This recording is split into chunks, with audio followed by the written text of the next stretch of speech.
क्योंकि जो लोग हमको मना कर रहे हैं पेंशन देने से, वो खुद 4-4 पेंशन ले रहे हैं। इस देश के नेता 4-4 पेंशन लेंगे और अर्धसैनिक बलों को एक पेंशन नहीं देंगे, लड़ना तो पड़ेगा ही। एक साथ पूरा देश उतरने जा रहा है, अपने अपने जिला मुख्यालयों पर पेंशन संवैधानिक मार्च निकालने जा रहा है। कि इतने दिनों के संघर्ष में प्रधानमंत्री के संज्ञान में बात गई और उन्होंने नकारात्मक बोला, लेकिन हमारे मुद्दे पे बोला उन्होंने। टीवी और मैं हूं आपके साथ श्रुति शुक्ला। देखिए, उत्तर प्रदेश सरकार तमाम रोजगार देने के दावे करती है। इस बीच रोजगार लोगों को मिले भी हैं, लेकिन पुरानी पेंशन बहाली को लेकर लोग लगातार विरोध प्रदर्शन कर रहे हैं। इसी बीच हमारे साथ जो शख्सियत मौजूद है, उनका नाम है विजय कुमार बंधु, जो लगातार इस हक की लड़ाई लड़ रहे हैं, लाखों लोगों की आवाज बनकर सामने आ रहे हैं। ये जो है NMOPS के राष्ट्रीय अध्यक्ष हैं और साथ ही प्रदेश अध्यक्ष हैं अटेवा के। पहले तो सर बहुत स्वागत है आपका। मेरा पहला सवाल आपसे ये है कि आप राज्य कर्मचारी भी हैं, उसके मतलब ये सरकारी नौकरी के साथ आपने इतना बड़ा कदम उठाया है, आप जो है इन लोगों की आवाज़ बने हुए हैं, लगातार पुरानी पेंशन बहाली को लेकर कदम उठा रहे हैं। सर, कितनी चुनौतियों का सामना करना पड़ रहा है? देखिए, सबसे पहले तो आपका बहुत बहुत धन्यवाद कि आप इस जनवादी मुद्दों को उठाया और आपने हमारी बात को पहुंचाने का प्रयास किया। रही बात चुनौतियों को, तो निश्चित रूप से जब संघर्ष होता तो चुनौतियाँ स्वाभाविक हैं और चुनौतियाँ हैं भी। एक तरह की चुनौती है कि सरकार संवेदनहीन हो गई है, एक तरह की चुनौती है जो तमाम सारे संगठनों के अपने अपने तरीके हैं, वो भी एक चुनौती है। दूसरा, हमारे कुछ NPS साथी भी सोई हुई हैं, वो भी चुनौती है। लेकिन इन्हीं के बीच में काम करना होता है और जब संघर्ष का मैदान बीत जाता है तो फिर आपको चुनौतियों को झेलना भी है, पकड़ना भी है, पहचानना भी है और आगे भी बढ़ना है। और अटेवा NMOPS पिछले कई सालों से, जब से आंदोलन को लेकर चल रहा है पुरानी पेंशन के लिए, बराबर चुनौतियों से घिरा रहा है, लेकिन हमेशा चुनौतियों को पार करके आगे बढ़ा है। और जो बात, जिस सवाल के लिए आपने प्रश्न किया, निश्चित रूप से सरकार की तरफ से भी एक चैलेंज रहता है। जैसे कभी कार्यक्रम को करना है तो उसको हमें अलाउ न करना या उसमें डिस्टर्बेंस पैदा करना। अभी हम लोग 21 में इको गार्डन में लाख लोग आए थे, उसको लेकर प्रशासन ने तमाम सारी परेशानियां पैदा की। तो परेशानियां होती हैं, लेकिन लड़ाई जारी रहेगी और हम जो लड़ाई लड़ रहे हैं वो सिर्फ अपनी पेंशन के लिए लड़ रहे हैं, हम पीढ़ियों की लड़ाई लड़ रहे हैं। कल जो अभी आपने कहा रोजगार, जो लोग रोजगार से आएंगे फिर नौकरी में आएंगे, उनकी भी हम लड़ाई लड़े। तो ये पीढ़ियों की लड़ाई है, इसलिए इसको मजबूती से लड़ा जाएगा और आगे बढ़ा जाएगा। अर्धसैनिक बल इस देश का रक्षा करता है, बॉर्डर पर भी, घर के अंदर भी, उसे पेंशन नहीं दी जाती। कितना दुखद है, इस देश के नेता 4-4 पेंशन लेंगे और अर्धसैनिक बलों को एक पेंशन नहीं देंगे, लड़ना तो पड़ेगा ही। इस बीच तमाम जो है आपके बच्चे भी होंगे, परिवार भी है, तो क्या लगता है कि घर परिवार से कोई दबाव, क्योंकि सरकारी कर्मचारी हैं, उनकी तरफ से भी कहीं ऐसा ना हो कि आपकी नौकरी पर बात बनाए, ऐसा कभी कुछ हुआ? देखिए, ये तो स्वाभाविक है, जब आप बड़ी लड़ाई लड़ते हैं तो घर से भी बाहर से भी चीज़ें आती हैं। लेकिन थोड़ा समय भाग्यशाली रहा कि घर का सपोर्ट हमारा रहा, और क्योंकि वो जानते हैं कि ये जुनून मुद्दा है और एक अकेले के लिए नहीं लड़ रहा हूँ। इस देश के 14 लाख लोग हैं, देश का 80 लाख लोग हैं जिनके लिए हम आवाज़ उठा रहे हैं, जिनकी हम लड़ाई लड़ रहे हैं। तो वो तो स्वाभाविक से आता है। घर वाले भी कभी कभी सोचते थे, मेरी माता जी कहती हैं, क्यों तुम ही परेशान हो, औरों को भी तो मिलेगी, तुम ही क्यों लड़ रहे हो। तो आता है, लेकिन क्योंकि अब जब लाखों लोगों को सवाल हो जाता है तो फिर आपको लड़ना ही और लड़ना भी चाहिए। जब आप अभी 1 अप्रैल को आप लोगों ने काली पट्टी बांधकर विरोध प्रदर्शन जताया था, क्या उसके बाद उसका कोई नतीजा निकला था? देखिए, सरकार की तरफ से तो अभी उस तरह की कोई कदम नहीं उठाया गया, लेकिन फिर भी सरकार में हलचल है। विभागों में या प्रशासन में इस बात की तफ्तीश की जा रही है कि ये आंदोलन बड़ा हो रहा है। और 1 अप्रैल को जो कार्यक्रम अब की हुआ है, मैं आपको खुद बताऊं, मैं पिछले कई सालों से 1 अप्रैल, क्योंकि 1 अप्रैल 5 को उत्तर प्रदेश में नई पेंशन व्यवस्था लाई गई, वो मेरे लिए काला कानून था, वो मेरे लिए काला दिन था। तो अटेवा ने काला दिवस घोषित कर रखा है। लेकिन पिछले दिनों की अपेक्षा इस बार स्वस्फूर्त जो आंदोलन पहुंचा, उन जगहों पर हुआ, उन विभागों में हुआ जहां हमें खुद उम्मीद नहीं थी।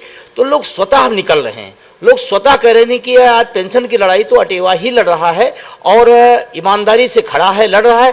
तो मतलब मुझे आश्चर्य हो रहा है कि 1 तारीख का, और जबकि मैंने ऐलान बहुत 2-4 दिन पहले किया था, फिर भी बहुत अच्छा रिस्पांस रहा। लोगों तक मैसेज गया कि नहीं, अब सरकार जास्ती कर रही है। अभी ऐसा भी सुनने में आ रहा है कि आप लोग 16 अप्रैल को भी एक प्रदर्शन जताने जा रहे हैं, उसके साथ ही आप लोग सितंबर अक्टूबर के बीच भी कुछ करने जा रहे हैं। देखिए, 16 अप्रैल को ये पहली बार इस पेंशन आंदोलन के इतिहास में होने जा रहा है कि एक साथ पूरा देश उतरने जा रहा है, अपने अपने जिला मुख्यालयों पर पेंशन संवैधानिक मार्च निकालने जा रहा है। संवैधानिक मार्च इसलिए किया कि बाबा भीमराव साहब अम्बेडकर ने हमें संविधान में राइट दिया है कि पेंशन हमारा हक है, इसीलिए उसका पेंशन संवैधानिक मार्च रखा गया है। और देश के कन्याकुमारी से कश्मीर तक, अटक से कटक तक हर जिला मुख्यालय पर 16 मार्च को होने जा रहा है। उसके बाद फिर 1 जून से हम लोग रथ यात्रा निकालने जा रहे हैं, एनपीएस निजीकरण भारत छोड़ो रथ यात्रा। उसके बाद फिर अगर नहीं हमारी बात सुनी जाती तो 1 अगस्त से 9 अगस्त के बीच में, क्योंकि 9 अगस्त को भारत छोड़ो आंदोलन शुरू हुआ था, उस बीच में हम अपने देश भर के सभी सांसदों को, वो किसी पार्टी के हों, पक्ष हों विपक्ष हों, हर सांसदों के घर पर हम घंटी बजाएंगे और उनसे फरियाद करेंगे कि आप हमारे जनप्रतिनिधि, आप हमारी बात रखिए, पार्टी रखिए, सरकार में रखिए। ये हम घंटी बजाओ अभियान शुरू करेंगे। उसके बाद 1 अक्टूबर को हम पूरा देश दिल्ली पहुंच रहा है, पेंशन शंखनाद रैली होने जा रही है। क्या लगता है इसका कुछ नतीजा निकलेगा, और अब तक क्यों नहीं सुन रही? क्योंकि केंद्र सरकार की भी लड़ाई है, उत्तर प्रदेश सरकार की ही नहीं है केवल। देखिए, एनएमओपीएस से एक राष्ट्रीय फेडरेशन है और उसका मैं राष्ट्रीय अध्यक्ष हूँ। पूरे देश के लिए हम लड़ाई लड़ रहे हैं और सफलता अगर आप कहेंगे तो ये कहेंगे नहीं मिली है, नहीं है, क्योंकि 5 राज्यों में संघर्ष के दम पर हुआ, राजस्थान, छत्तीसगढ़, झारखंड, पंजाब और अभी जस्ट हिमाचल, और 1 तारीख को ही हिमाचल में एनपीएस बनकर ओपीएस जारी हो गई।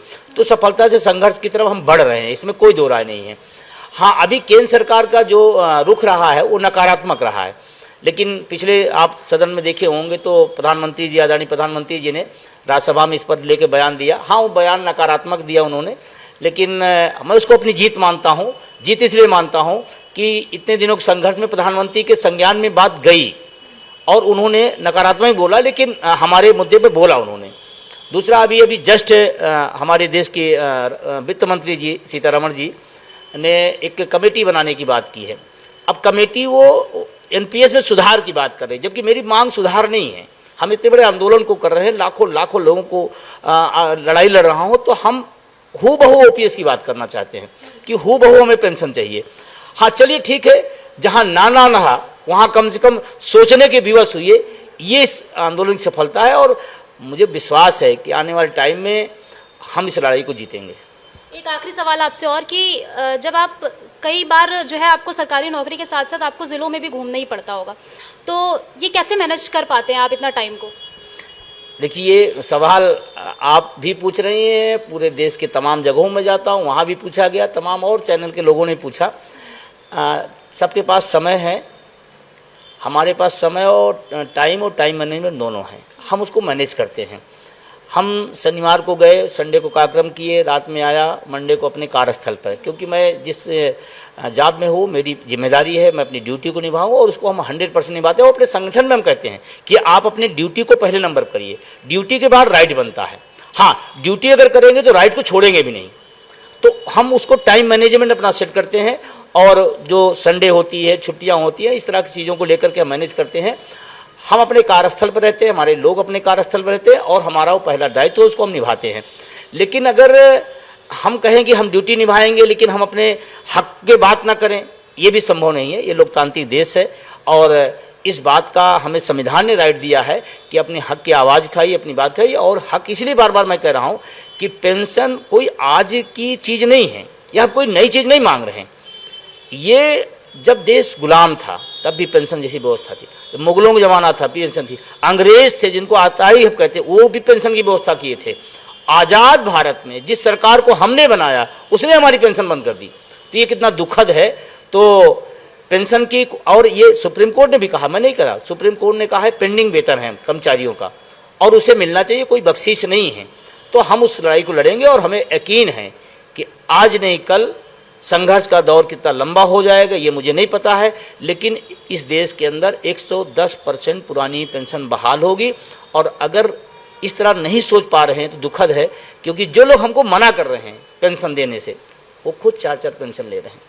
ये कितना दुर्भाग्यपूर्ण है। और देश का अर्धसैनिक बल बाहर है, मतलब अगर इसको आप कभी मंथन करिए, चिंतन करिए तो कितनी दुखद बात है। देश की रक्षा, देश के नेताओं की रक्षा, उस संसद में जब अटैक हुआ तो वो अर्धसैनिक बलों ने बचाया और वही संसद पास की कि इनको पेंशन नहीं दी। हम उनकी सुरक्षा करेंगे लेकिन हम उन्हें सामाजिक सुरक्षा नहीं दी। ये कहाँ का न्याय है? देखिए विजय जी ने क्या कुछ कहा, पूरी बात इन्होंने आपको बताई है। पुरानी पेंशन बहाली को लेकर लगातार जो है लाखों लोगों की आवाज बनकर सामने आ रहे हैं, लगातार अपनी जो है नौकरी भी कर रहे हैं, उसके साथ साथ इतना कुछ मैनेज कर पाना बहुत मुश्किल हो जाता है। अब आगे नतीजा क्या आएगा ये तो वक्त बताएगा, फिलहाल अभी के लिए इजाजत दीजिए।